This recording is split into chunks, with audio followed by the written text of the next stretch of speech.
Janine at Jericho pilit pinaamin sa relasyon. Handa na nga bang lumamtad sa real score ang Econin?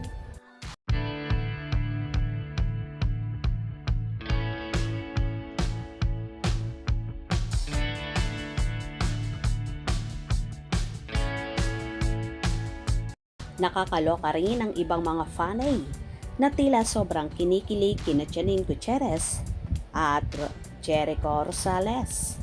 Panay nga ang kulit nila kung kailan daw ba aamin ang dalawa tungkol sa kanilang relasyon. Madalas kasing makitang sobrang sweet ang dalawa kapag nasa out-of-town shows ng ABS-CBN Studios para mag-promote ng serye nilang Lavender Fields. Pati mga kulitan ni Janine at Jericho ay talaga namang sobrang kinakikiligan ng kanilang mga fan. Pero syempre, ang sinasabi nga nila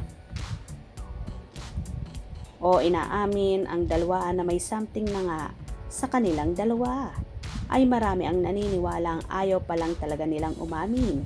Pero hindi basta nanliligaw pa lang si Jericho sa dalaga. Pero baka naman talagang wala pa nga silang relasyon at hindi naman nila minamadali ang tungkol sa bagay na yon. Anyway, sabi naman ng iba, kung sakaling wala pang ang relasyon sina Janine at Jericho, ay naniniwala naman sila na doon din mapupunta ang closeness ng dalawa. Actually, kahit naman ang mga malalapit sa kanila ay nagsasabing bagay talaga sa isa't isa. Tsaka ang maganda ay very open si Jericho sa pagmamahal niya kay Janine. Yun na yun.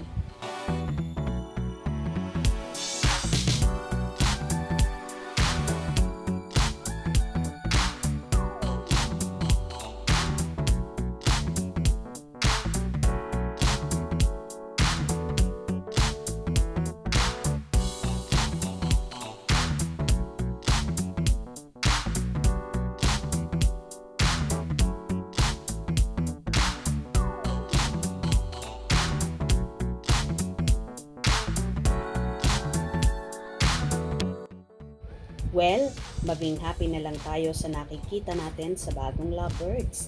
Ang importante naman sa lahat, in love sila sa isa't isa at kita naman na bot masaya sila. Kung ayaw pa man nilang lumantad sa publiko sa real score at status ng kanilang relasyon, wag muna natin silang pilitin. Ibalato na lang muna natin yun sa kanila. Tila ini-enjoy muna ng Econin ang pagsasama nila together at magkaroon sila ng bonding moments. Hindi rin naman magtatagal ang mga yan, ay aamin na rin sila sa madlang people. Kaya wag tayong mainip. Gets nyo ba? Kung nagustuhan nyo ang video na ito, comment down below.